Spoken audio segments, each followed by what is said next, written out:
أشهد أن لا إله إلا الله وحده لا شريك له وأشهد أن محمدا عبده ورسوله أما بعد فأعوذ بالله من الشيطان الرجيم بسم الله الرحمن الرحيم الحمد لله رب العالمين الرحمن الرحيم مالك يوم الدين إياك نعبد وإياك نستعين اهدنا الصراط المستقيم صراط الذين أنعمت عليهم غير المغضوب عليهم ولا الضالين.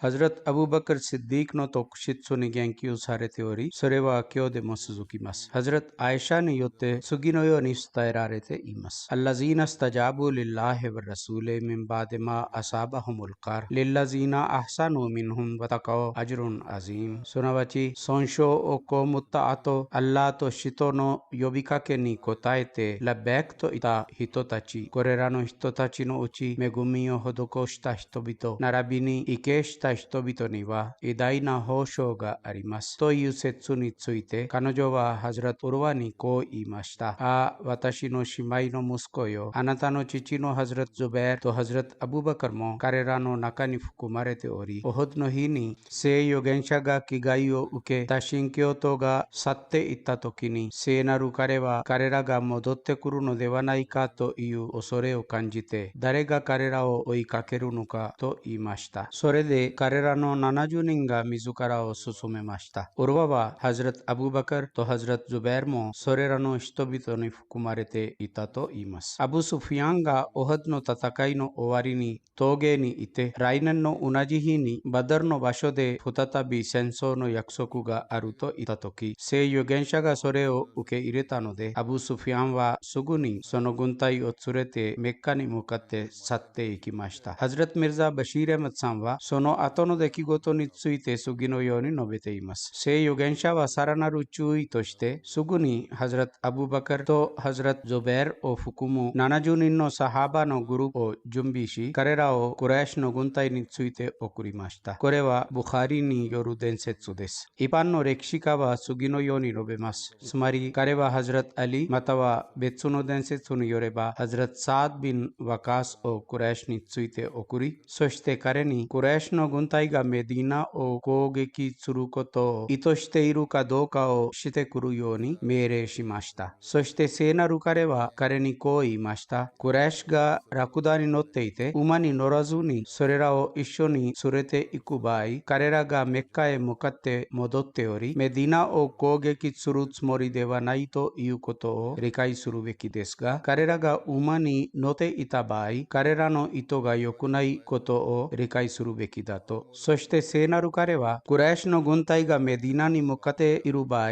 それについてすぐに彼に連絡するように命じました。そしてまた彼は非常に熱狂的にこう言いました。現時点でクレーシュがメディナを攻撃した場合、神に誓っています。私たちは彼らと戦い、彼らにこの攻撃を報復するだろうと。したがって聖預言者によって派遣された人々は彼の命令に従っていき、クレーシュの軍隊がメッカに向かっているというニュースを持ってすぐに戻ってきました。ハズラト・アナス・ビン・マリクは次のように語っています。聖預言者の死後、ハズラト・アブバカルはハズラト・ウマルに向かって聖預言者がエマンを訪れていたように、私たちも彼女を訪れるために私たちと一緒にいてくださいと言いました。彼、つまりハズラト・アナスは言います。私たちが彼女のところに着いたとき、彼女は泣き始めました。彼ら二人はこう言いました。あなたがどうして泣いているのですか？アッラーの身元にあるものが彼の人にとって最良であると。彼女はアッラーの身元にあるものがその人にとって最良であることを私は知っているが、今私が泣いているのは天からの啓示が止まったからだと言いました。ハズラト・アナスは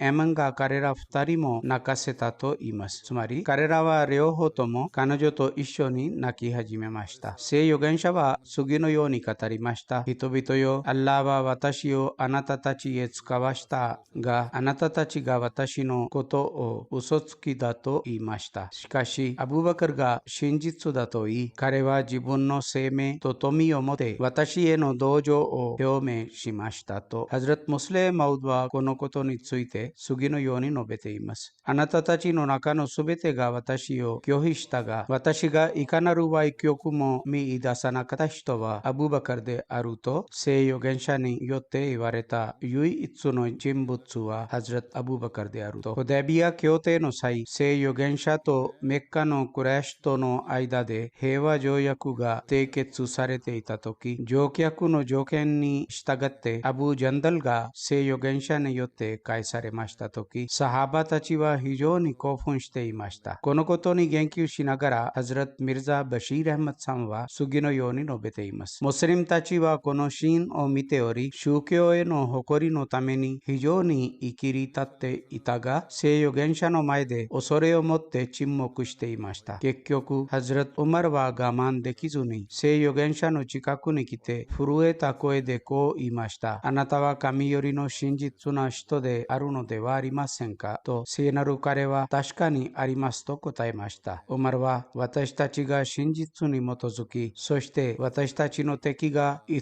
りに基づいているのではありませんかと言いました。聖なる彼はもちろん確かにその通りだと答えました。ウマルはまた言いました。その場合、私たちが自分の真実な宗教に関してどうしてこの屈辱に耐えなければならないのですかと、聖なる彼はハズラト・ウマルの状態を見て短い言葉でこう言いました。ウマルよ、見てください。私は神よりの人であり、神の意志を知っているので、それに反することはできないのだ。彼こそは私の助け手であると。しかし、ハズラト・ウマルの激怒した気持ちは刻一刻と増加し続けていました。彼はこう言いました。あなたは私たちが神殿のタワーフ、つまり巡回を行うだろうと私たちに言ったのではありませんかと。彼は私が確かにそれを言ったのですが、そのタワーフが今年に行われると言ったのですかと答えました。ウマルはいいえ、それを言わなかったのだと言いました。聖預言者はこう言いました。従って待っていてください。あなたたちは必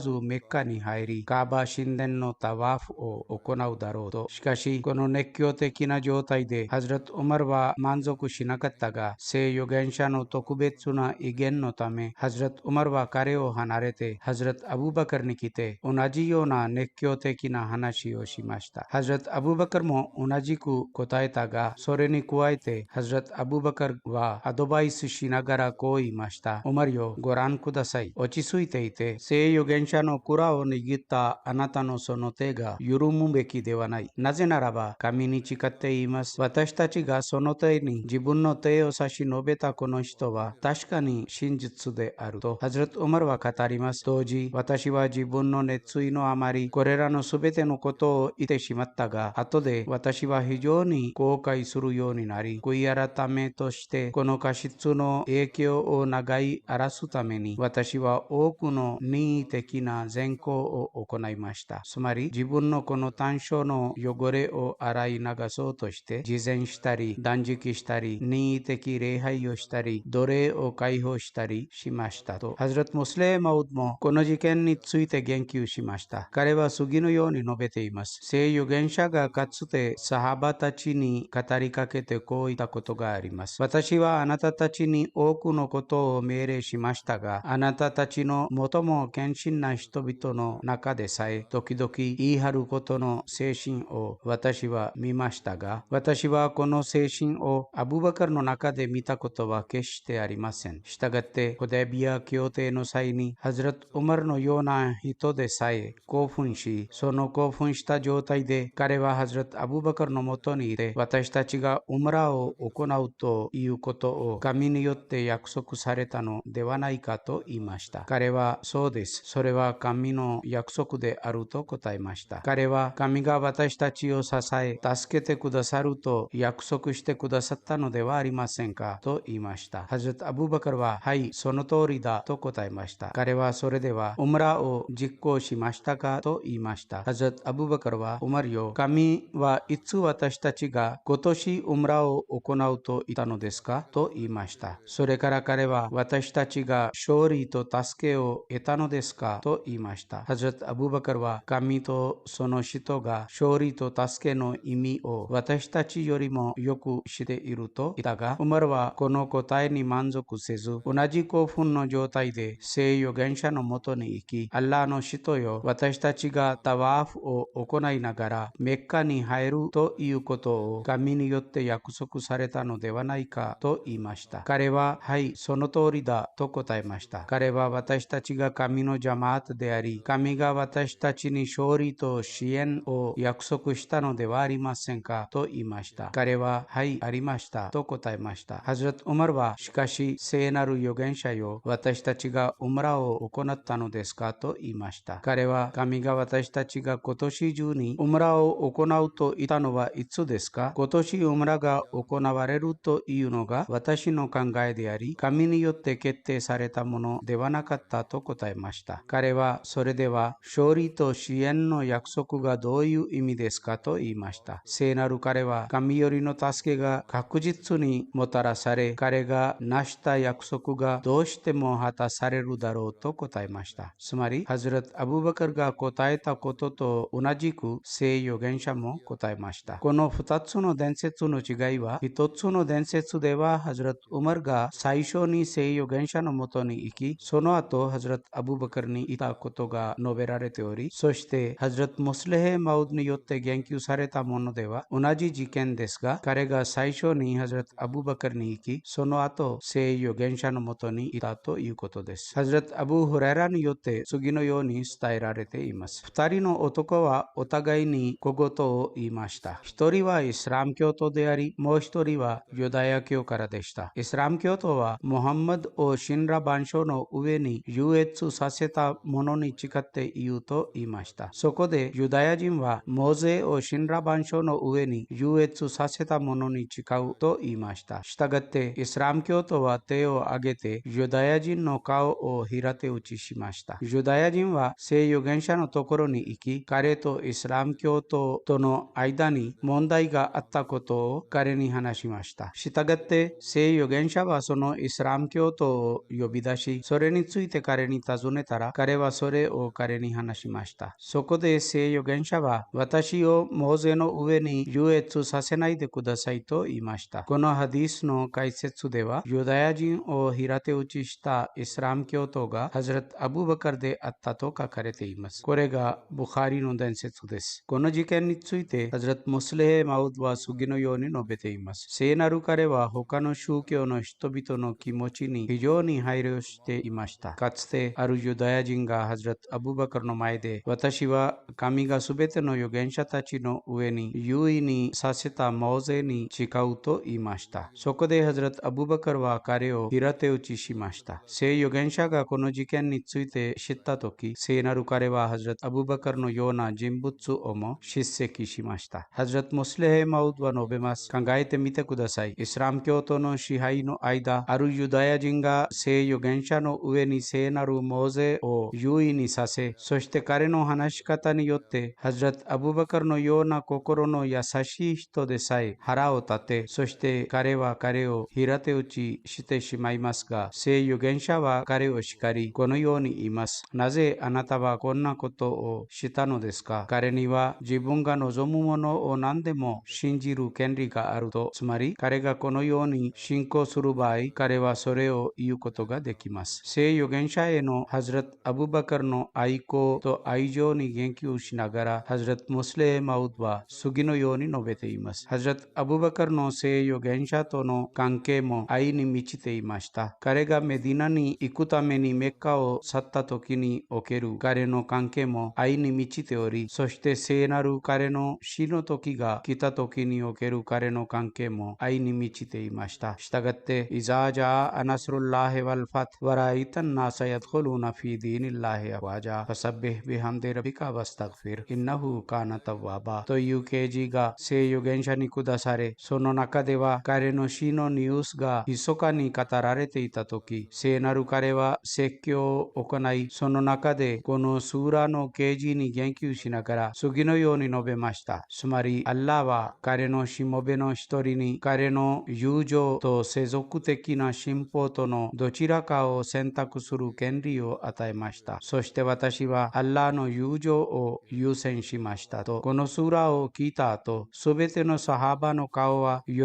びで輝き、彼らはみんなアッラーの栄光を称え始め、アルハムドリラ、今この日が来るだろうと言いましたが、すべての人々が喜んでいるその時に、ハズラット・アブーバカルは号泣し、動揺して泣き出してしまい、こう言いました。聖なる預言者よ、私たちの両親、妻と子供たち、すべてがあなたに犠牲なり、私たちはあなたのためにすべてを犠牲にする準備ができていると、まるで親愛なる人が病気になった時にヤギが屠殺されるかのように、ハズラット・アブーバカルは聖預言者のために自分自身と彼の親愛なる人全員を犠牲にすることを提供しました。彼の号泣を見て、そしてこのことを聞いて、何人かのサハバはこう言いました。見てください。この老人に何が起こったのでしょうか。アッラーが自分のしもべに交際と世俗的な信仰とのいずれかを選ぶ権限を与えたので、彼は交際を好んだのですが、彼はなぜ泣いているのですか。この箇所ではイスラムの征服の約束が提示されているのにと従って、ハズラット・ウマルのような立派なサハビでさえそれに対して驚きを表明しました。聖預言者は人々の反応を感じ、ハズラット・アブバカルの動揺を見て彼を慰めるようにこう言いました。アブバカルは私にとってとても大切なので、もしアッラーを差し置いて誰かを仲間にする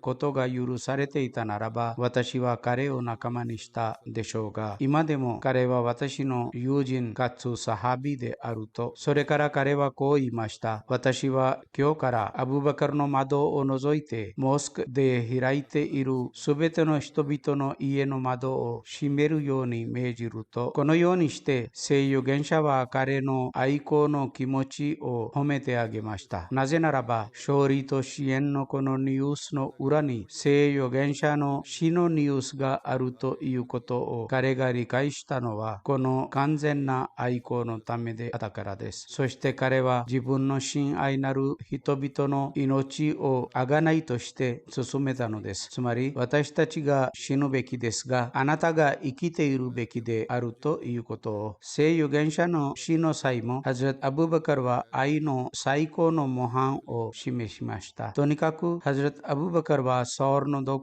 窟の中でも自分の命に対する恐れについて話さず、むしろ聖預言者のための恐れを示しました。だからこそ神は彼を特に慰めたのです。そして彼があらゆる機会にそれを示したのは聖預言者への愛のためでした。ハズラット・ムスレー・マウドはある箇所で次のように述べています。ハディースによれば、かつてハズラット・ウマルとハズラット・アブバカルが何かについて議論し、その議論は増加しました。ハズラット・ウマルがせっかちな性質を持っていたので、ハズラット・アブバカルは論争がエスカレートしないようにその場所から去っていくことが適切だと考えました。ハズラット・アブバカルは去っていこうとしたが、ハズラット・ウマルは前に進んで、ハズラット・アブバカルのシャツをつかみ、私の質問に答えていくべきだと言いました。ハズラット・アブバカルが行くために自分のシャツを離してもらおうとしたとき、彼のシャツが破裂しました。彼はそこから家に帰っていたが、ハズラット・ウマルは彼が聖預言者に私についての不平を言うためにいたのではないかと疑ったので、彼も自分の言い訳を聖預言者に説明するために追いかけていきました。しかし途中でハズラット・アブバカルはハズラット・ウマルの視界から姿を消しました。ハズラット・ウマルは彼が不平を言うために聖預言者のもとにいたと考え、自分も直接に聖預言者のもとに行きました。そこについててみると、ハズラット・アブーバカルはいませんでした。しかし、彼が心の中で後悔が生じたので、彼は聖なる預言者よ、私はアブーバカルを厳しく扱ったという間違いを犯し、それはハズラット・アブーバカルのせいではなく、私のせいであると申し上げました。ハズラット・ウマルが聖預言者のもとに行ったとき、誰かがハズラット・アブーバカルのところにいて、ハズラット・ウマルがあなたについて不平を言うために聖預言者にいたのだと彼に告げました。ハズラット・アブーバカルは一方的な話にならないように、そして自分もそのことを擁護するためにそこに行き、自分の意見も提示するべきだと考えました。ハズラット・アブーバカルが聖預言者の会議に着いたとき、ハズラット・ウマルは聖預言者よ、私はハズラット・アブーバカルと論争する過ちを犯し、私のせいで彼のシャツが破裂したのだと語っていました。聖預言者はそれを聞いたとき、怒りの兆候が彼の顔に現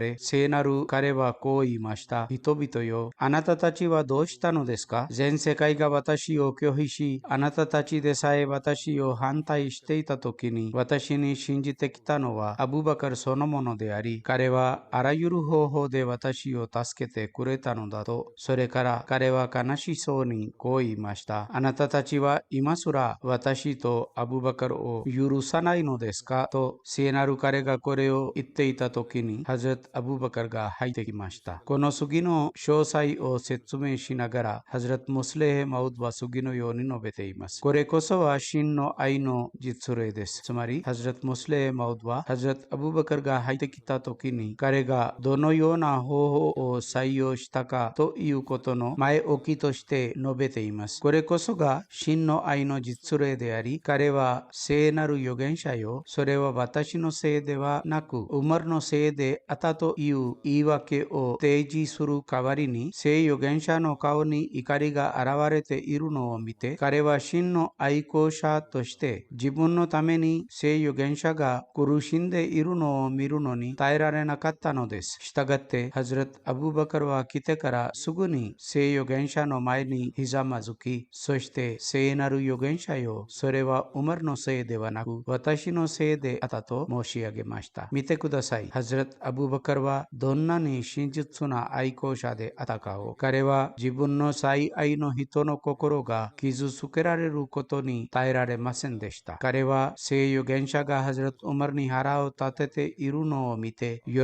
びませんでした。一般的に人は自分の相手が叱られているのを見ると、彼がよく叱られたことを嬉しく思いますが、この真の愛好者は聖預言者の心が傷つけられることを、たとえどんな理由であれ、それを好みませんでした。彼は自分が犯人になるとしても、自分の最愛の人の心を悲しませることはできないと思いました。そして彼は非常に謙遜に、聖なる預言者よ、それはウマルのせいではなく私のせいであると申し上げました。ハズラット・ムスレヘ・マウドは言います。もしハズラット・アブーバカルは自分が抑圧されたにもかかわらず、聖預言者の心の悲しみを取り除くために自分が抑圧者であると自白するならば、信者である人が自分自身を神の喜びに近づけるような行為を行わないということはありえません。神の喜びのために働き、神を怒らせるような行為を行わないことは信者の印です。このことに関連して彼はこの例を挙げました。それからハズラット・ムスレヘ・マウドはある箇所で次のように述べています。かつてハズラット・ウマルは一冊のトーラを持って聖預言者のところに来て、聖なる預言者よ、これはトーラだと言いました。聖預言者は彼の言葉を聞いて沈黙しましたが、ハズラット・ウマルはトーラを開き、それを読み始めました。そこで聖預言者の顔に不快感の兆候が現れました。ハズラット・アブバカルがこれを見たとき、彼はハズラット・ウマルに腹を立て、あなたは聖預言者がそれを気にしていることに気づきませんかと言いました。彼の言葉を聞いてハズラット・ウマルも気づき、聖預言者の顔を見ました。そして彼の顔に不快な兆候を見ると、彼は謝罪し、聖預言者にお詫び申し上げました。ハズラット・ムスレヘ・マウドはこの事件をある説の解釈で説明しました。そしてハズラット・ウマルがトーラを読むことに対する聖預言者の不快感は、イスラム教の教えに反する説を読んだためであり、トーラを読んだためではありませんでした。誰かがその解説を読むことに興味があるなら、タフシレカビールの第6巻でヌール書の第3節の下で述べられている残りの詳細を見ることができます。ハズラト・ムスレーマウドは述べます。ハズラト・アブバカルについてのある事件から、サハバがどのように聖預言者に従っていたかということの証拠が見つかります。聖預言者の死後、一部のアラブ部族がザカートの支払いを拒否したとき、ハズラト・アブバカルは彼らと戦う準備をしました。当時、状況が非常に危機的であったため、ハズラト・ウマルのような人でさえ、これらの人々を寛大に扱うことをアドバイスしましたが、ハズラト・アブバカルはこう答えました。アブ・カハファの息子がどうして聖預言者からの命令を取り消す力を持てるのですか？神に誓って言います。これらの人々が聖預言者の時代にラクダの膝を結ぶためのロープさえザカートとして支払っていたならば、私は彼らからそのロープをも受け取り、彼らがザカートを支払うまで私はやめないだろうと。これはブハリの伝説です。ハズラト・アブバカルは次のように言いました。この問題であなたたちが私を支持することができなくても、私は一人で彼らと戦うだろうと。これは聖預言者へのなんと素晴らしい服従であり、非常に危険な状況では、偉大なサハバが戦闘に対するアドバイスをしているにもかかわらず、彼は聖預言者の命令を遂行するために、あらゆる種類の危険に耐える準備ができていました。同様に、サハバはウサマの軍隊を止めることを強調して主張したが、ハズラト・アブバカルはこう答えました。もし敵が非常に強力になってメディナを征服し、イスラム教徒の女性の死体が犬によって引きずられたとしても、私は聖預言者によって派遣されるように準備された軍隊を止めることはできないと、ハズラト・ジャベルは聖預言者が次のように言ったと語ります。バーレンからの富が私に来るとき、私はあなたにこれとこれほどのものを与えると、彼は手の仕草で言いました。しかし、その富が来たときに、聖預言者は亡くなっていました。バーレンの富が入ってきたとき、ハズラト・アブバカルは布告者に発表するように命じ、聖預言者に負債や約束を負っている人は誰でも私たちのところに来るようにと彼は発表しました。彼は言います。これを聞いて私も彼のところに行き、聖預言者が私にこのような約束をしてくださったのだと言いました。したがって、ハズラト・アブバカルは彼の両手を3回満たして与えましたと、つまりいっぱい取ってあげました。アリビン・マダニはスフィアンが両手を合わせていっぱいにし、このように3回取って与えたと言っていました。ハズラト・アブ・サイド・クドリは語ります。バーレンから富が来たとき、私はハズラト・アブバカルの布告者が聖預言者によって約束された人は誰でも来るべきだと言っている声を聞きました。人々がハズラト・アブバカルのもとに来たので、彼は彼らに与えていました。それからハズラト・アブ・バシール・マザニが来て、聖預言者がアブ・バシールよ、何かが私たちに来た時に私たちのところに来てくださいと言ったことがあると言いました。したがってハズラト・アブバカルは彼に2つか3つのラップをいっぱいにして与え、彼はそれが1400ディルハムだと見つかりました。ラップとは両手を合わせていっぱいにすることを意味します。ハズラト・アブバカル・シッディークはサハバと話をしていました。しばらくして彼は自分の奴隷に水を求めました。奴隷はしばらくのうちに土の器に水を入れて持ってきました。ハズラト・アブバカル・シッディークは両手で器を持ち、喉の渇きを癒すためにそれを口の近くにすると、器が水と混ざった蜂蜜で満たされているのを見ました。彼はその器を離しておき、その水を飲みませんでした。それから彼は奴隷を見て、それが何であるかを彼に尋ねました。奴隷は水の中に蜂蜜を混ぜたと言いました。アブバカル・シッディークは器を注意深く見ました。しばらくすると彼の目から涙がこぼれ始めました。ハズラト・アブバカル・シッディークはしゃくりしながら泣き始めました。泣きながら彼の声が大きくなり、彼はとても感感動しました。人々は注意が惹かれ、聖預言者のカリフよ、あなたに何が起こったのですか？なぜそんなに激しく泣いているのですか？私たちの両親があなたに犠牲なり、なぜあなたはすすり泣きをしているのですか？と彼を慰め始めましたが、ハズラット・アブバカル・シッディークは泣き止みませんでした。むしろ周りの人々も彼を見て泣き始め、そして彼らが泣いた後静まったが、ハズラット・アブバカルは絶えず泣き続けていました。彼は涙が少し止んだ時、人々はなぜ泣いていたのか、結局それがどんな号泣であり、あなたを泣かせたのは何でしたかと彼に泣いている理由を尋ねました。ハズラット・アブバカル・シッディークは布の端で涙を拭い、自分自身を抑えながらこう言いました。私は聖預言者の死の時、聖なる彼のもとにいました。私は聖預言者が彼の手で何かを遠ざけているのを見ました。しかし、それが見えませんでした。彼は弱々しい声で、私から離れよ、私から離れよと言っていました。私は周りを見回したが、何も見えませんでした。私は聖なる預言者よ、あなたのそばに何も見えないのに、あなたが何かを遠ざけているのを私は見ていたのだと申し上げました。聖預言者は私の方を向いてこう言いました。それは実際、すべての陥落と至福を伴った世俗が私の前に現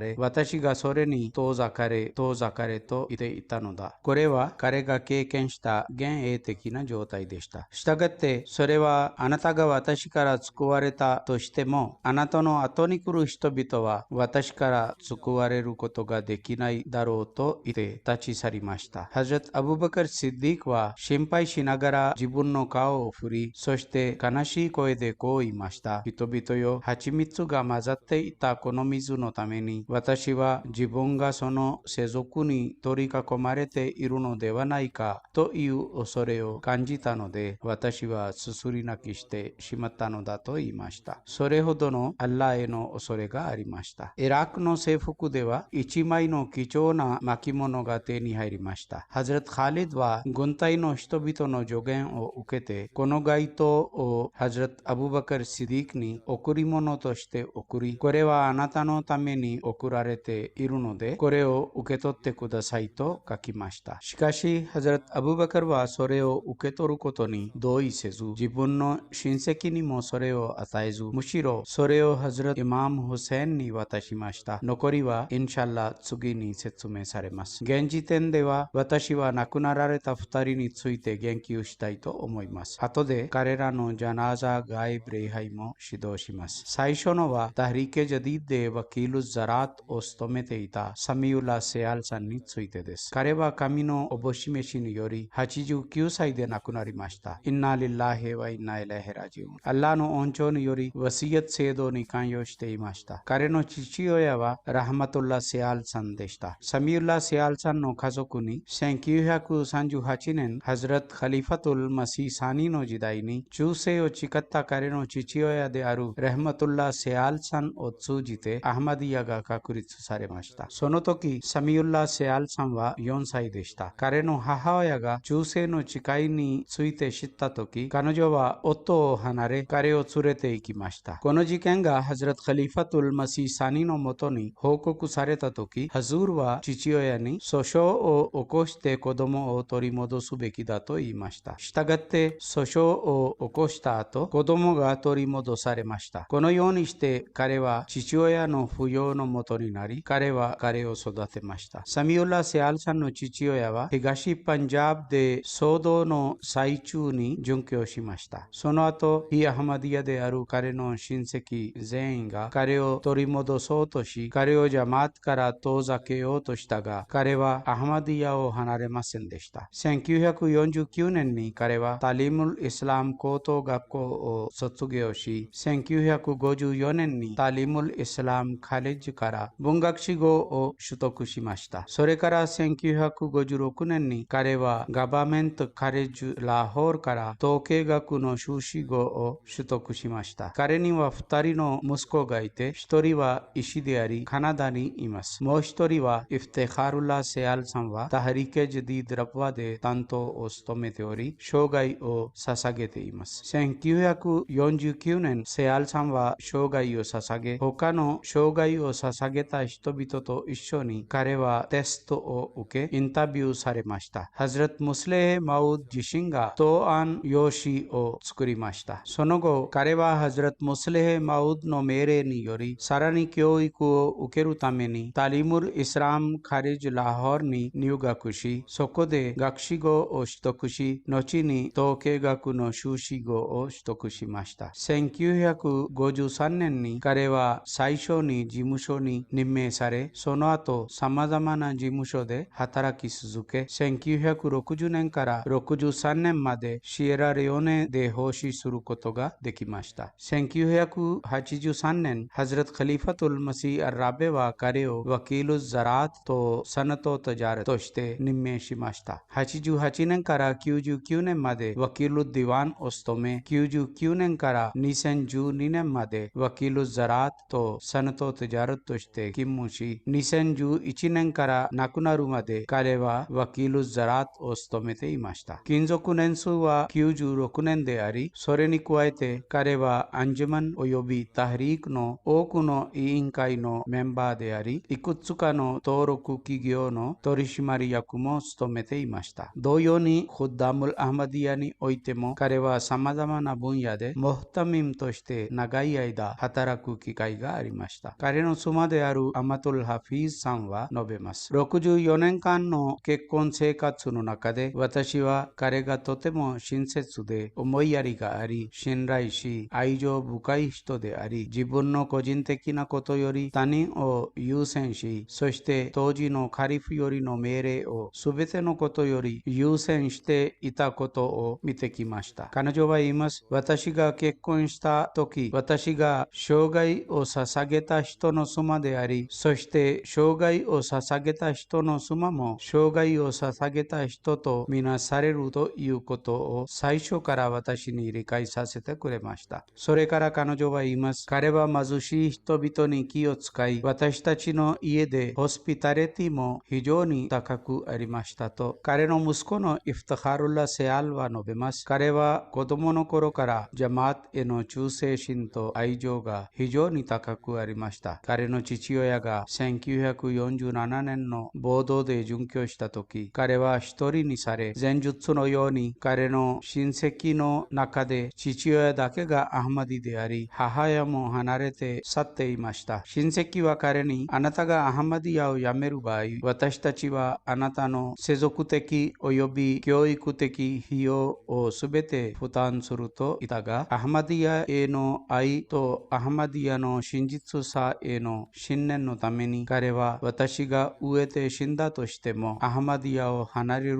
ことはないだろうと答えました。そしてまた彼は常に自分の信仰に固執していました。彼は生涯を捧げるワクフということが彼の世代でも継続するという強い意志がありました。彼は言います。私が生涯を捧げた時、彼はとても嬉しくなり、彼がここのロンドンに来ていたので、彼自身がハズラト・カリファトル・マシー・アルラベにそのことを話しました。ハズラト・カリファトル・マシー・アルラベは、この連鎖が将来の世代に続くことが本当のワクフであるということに大きな喜びを表明しました。宗教的または世俗的な問題が発生した場合、彼は神の前にひれ伏し、問題の解決を熱心に祈っていました。それから彼の息子の一人は述べます。私は彼が生涯でタハジャド礼拝を一度も欠かしたのを見たことがありません。できる限り貧乏人を助けていました。彼は言います。彼の死後、多くの人が特に私のところに来て、私たちがお金を必要とするときはいつでもセアルさんに行き、彼はいつも私たちを助けてくれたと言います。時々家に問題があり、そして同時にジャマートに奉仕する機会があったとき、彼がジャマートの仕事に出かけ、家庭の問題をアッラーに任せていました。彼の義理の娘は述べます。彼は常に私にジャマートを愛し、ヒラファトに忠誠を尽くす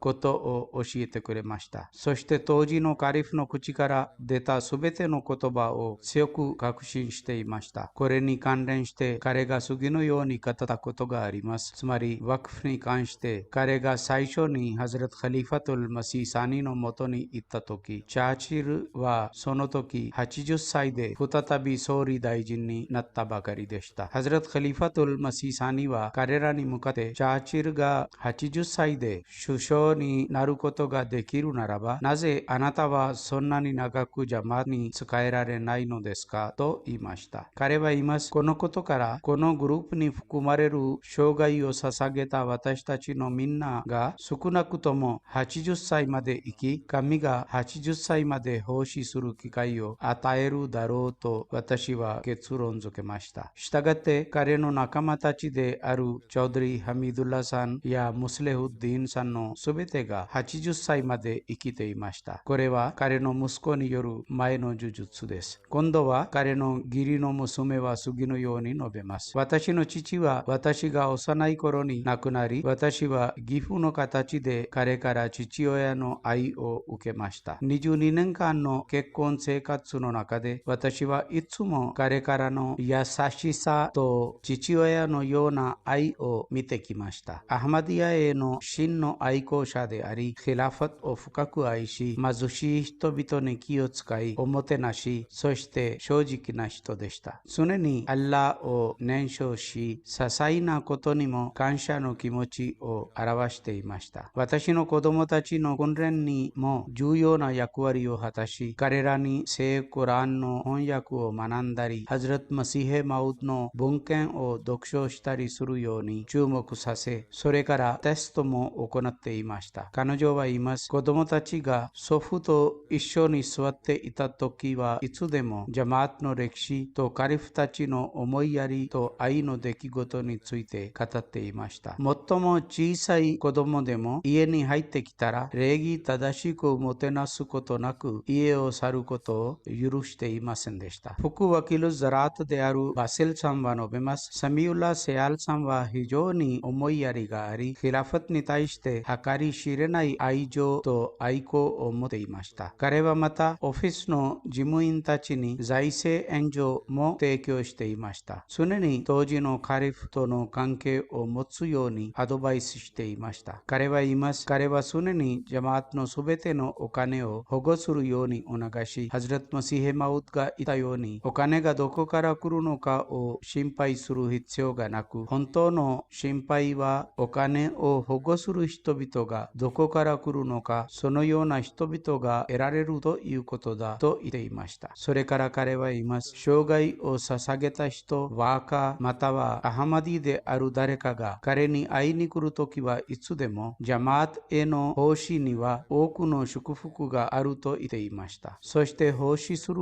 者は誰であれ、全能のアッラーは彼を大いに祝福し、神自身が彼らの必要を満たし続けると言っていました。自分自身の例を挙げ、私は何もありませんでしたが、アッラーは私に数えきれないほど与えました。そしてこれはワクフの祝福に過ぎませんと言っていました。ナスリン・ハイさんは述べます。彼は私たちの家族の重要なメンバーの一人でした。私の父と母はいつも彼をとても尊敬していました。彼には娘がいませんでした。私が7歳か8歳の時、彼と父方のお坊が私を養子に迎えました。その後、結婚する時まで私は彼らと一緒に暮らし、2人も常に自分の娘のように私に気を使い、子供の頃から私のすべての願望に気を使い、最高の教育を与え、ムラッビー・シルサラと私を結婚させました。ファズレ・ウマル・ファウンデーションのセクレタリーであるマフムード・タヘルさんは、彼が次のように語ったことがあると述べています。私が学士号を取得し、最初に任命された時、ハズラト・ムスレー・マウドの指示で、私が MA を勉強するために送られることが決定された時、オフィスの誰かがハズラト・ムスレー・マウドに、あなたが彼に MA をさせているが、彼が MA を卒業して逃げていき、どこか他の場所で勤めてしまうのではないかという恐れを表明しました。そこでハズラト・ムスレー・マウドは、セアル族が不誠実ではないと言いました。財産部門の担当である生涯を捧げた者のイムラーン・ババルさんは述べます。私は15年間間彼と一緒に仕事をする機会があり、彼はとても強い神経を持っていました。ジャマートの仕事に関しては、彼は政府の役員に会ったり話したりすることを決して躊躇しませんでした。彼は電車で旅行する機会があれば、旅行中は必ず説教し、そして近くの人々のすべてが聞こえるように大声で説教をしていました。ワキルルマル・アヴァルであるルクマンさんは述べます。ヒラファトよりの声に彼自身もラベクといて答え、他の人々にも注目させていました。テヘリケ・ジャディードが発表されると、すぐに来て自分のチャンダを約束したり、支払いをしたりしていました。テヘリケ・ジャディードのシェイク・ハリスさんは述べます。私が生涯を捧げたとき、彼はすべての段階で私を導いてくれました。彼はとても愛情深く、思いやりのある振る舞いをしていました。彼は非常に大胆不敵であり、勇敢な生涯を捧げた人でした。ジャマートのお金を節約することが上手でした。それから同じハリスさんは述べます。2015年にパキスタン連合評議会の議長であるエンジニア・ジャベードさんがイスラマバードから特別にラブワを訪問しました。彼は他の長老たちに加えてセアルさんと面会されたこともありました。この短い面会の間でも彼は説教する機会を逃さず非常に良い方法で彼に説教しました。アッラーが個人を慈悲と許しで扱い、生涯を捧げている彼の息子もワクフの約束を果たすのを助け、彼の子供たちがジャマートに固執するのを助け、そして彼の生存者に平安を授けてくださいますように。次の言及はワクフェジャディードのモアリムであるアリ・アハマドさんの妻のシッディカ・ベガムさんについてです。彼女は最近85歳で亡くなりました。インナリッラヒワインナイレヒラジウン。アブドゥル・ハディ・タリクさんは彼女の息子であり、ガーナのジャメア・アハマディアの教師です。彼女はカディアンの近くのヘロチェチで生まれ、父親のアブドゥル・ラハマンさんは1944年に若い時に亡くなりました。ハズラト・ムスレヘ・マウドは未亡人である彼女の母親のナワービビさんと子供たちの保護者となり、カディアンに呼び、ハズラト・ナワーブ・アマトゥル・ハフィーズ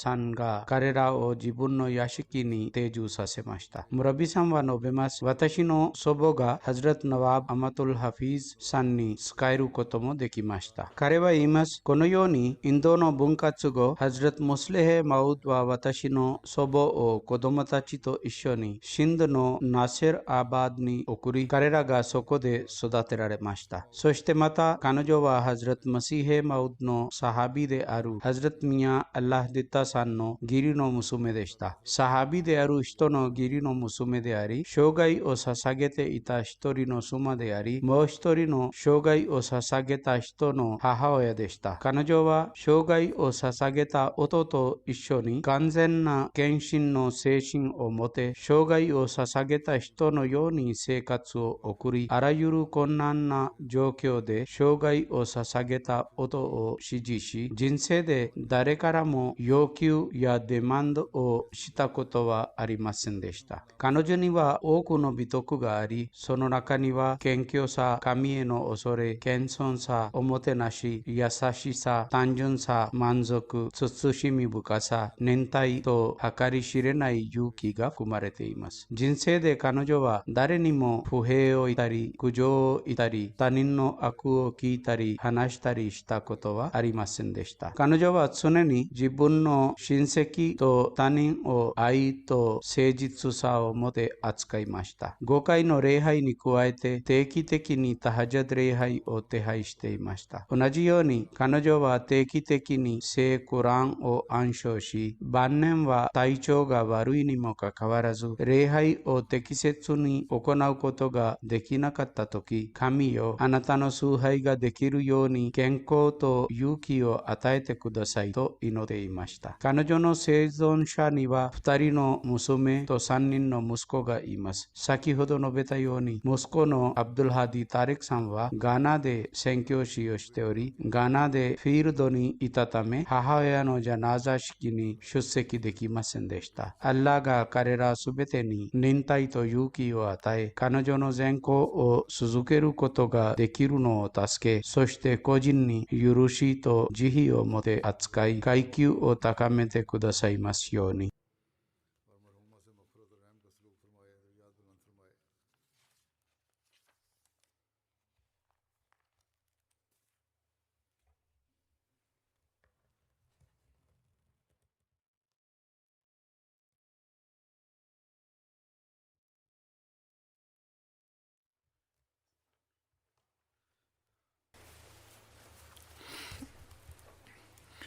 الحمد لله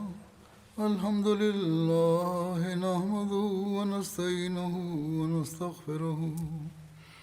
ونؤمن به ونتوكل عليه ونعوذ بالله من شرور أنفسنا ومن سيئات أعمالنا من يهده الله فلا مضل له ومن يضلله فلا هادي له ونشهد أن لا إله إلا الله ونشهد أن محمدا عبده ورسوله عباد الله رحمكم الله إن الله يأمر بالعدل والإحسان وإيتاء ذي القربى وينهى عن الفحشاء والمنكر والبغي يعظكم لعلكم تذكرون اذكروا الله يذكركم وادعوه يستجب لكم ولذكر الله أكبر